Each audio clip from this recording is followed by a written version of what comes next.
पेशन बीते इस अप्रैल मई जून के स्विंग में दिया है इन्होंने, मतलब शायद ही किसी स्पेस में रहा हो। क्योंकि टीवीएस मोटर्स आज भी ऑल टाइम हाई पे। इसमें से कुछ था क्या सर, या फिर ऑटो में कोई फ्रेश कन्विक्शन बन रहा है? इनफैक्ट ऑटो की बास्केट बहुत बड़ी भी है। I mean two wheeler, commercial vehicle segment, passenger vehicle segment, Ashok Leyland के नंबर्स आपने देखे। ऑटो एंसिलरी स्पेस है, बैटरी में एक्साइड ने काफी स्ट्रॉन्ग पुल बैक दिया। आपका टेक सर इस पर?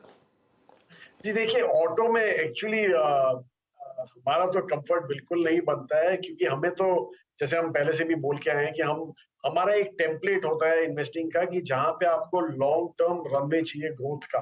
तो यहाँ पे क्या है कि आज की तारीख में आपको ग्रोथ दिख रही है इमीडिएट शॉर्ट टर्म में, क्योंकि एक पेंटअप डिमांड किक इन हुई है, कमोडिटी प्राइसेस कम हो गए तो इसलिए उनके मार्जिन बढ़ रहे हैं। तो उसके चलते आपको ये पेंटअप डिमांड गेटिंग सेटिस्फाइड दिख रही है आपको यहाँ पे।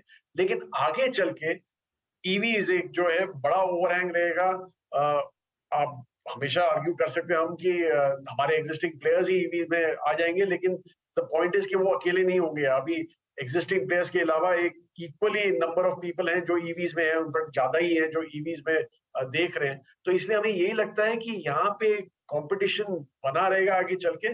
इसलिए थोड़ा कंफर्ट लेवल बहुत ही कम है। इनफैक्ट टू व्हीलर स्पेस में तो बिल्कुल नहीं है, क्योंकि यहाँ पे तो एक्चुअली चालू हुआ है ईवी का ऑनस्लॉट काफी हद तक, और पीवीज में भी ये अभी एक्सपेक्टेड है। तो इसलिए हमें यहाँ पे कंफर्ट नहीं है। सीवी स्पेस में आपने जो बोला, काफी लिमिटेड प्लेयर्स हैं यहाँ पे इंडिया में हमारे मतलब डोमेस्टिक मार्केट के लिए, इसलिए हम उसको प्ले करते हैं through financiers rather than purely through CV players, because हमें थोड़ा डाइवर्सिफाई करना है वहाँ पे। एक स्पेस और उसके बाद अगला प्रश्न अनुज की तरफ से आएगा मेरे ख्याल से।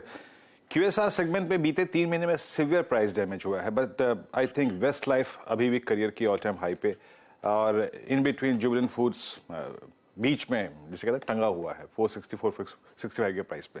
क्यूएसआर सेगमेंट में आपका टेक, और आई थिंक इसे जज करने के लिए, इसे समझने के लिए आई थिंक जोमेटो पे आपकी टिप्पणी बहुत अपेक्षित है। क्या कर रहे हैं आप इस स्पेस में इस वक्त?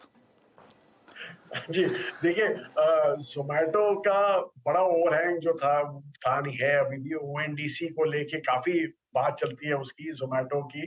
पर एक्चुअली हमने तो इंटरनली हम तो फर्स्ट हैंड ट्राई करने वाले लोग हैं, इसलिए हमने अपने आप खुद ऑर्डर प्लेस किया दोनों प्लेटफॉर्म पे और देखा क्या हो रहा है क्या नहीं। और इनफैक्ट यहीं पे हमने ऑर्डर प्लेस किया और दोनों सेम यूनिट से हमने ऑर्डर किया। 100 रुपए का फर्क था, ये मैं बता सकता हूँ। और टिकट साइज काफी ज्यादा नहीं थी, टिकट साइज वाज अराउंड 175 और दूसरे में 275 का टिकट साइज था। तो वैसा करके इतना ज्यादा डिफरेंस था। लेकिन जो ओवरऑल एक्सपीरियंस था और जो हमने रियलाइज किया कि ये 100 रुपए का जो डिफरेंस है कहाँ से मीट कर रहा है, इट वॉज ऑब्वियस कि जो ओएनडीसी में जो सर्विस प्रोवाइडर था, जिनका नाम नहीं लूंगा मैं, वो सब्सिडी दे रहे थे अपने ऑर्डर पे just to get ONDC going.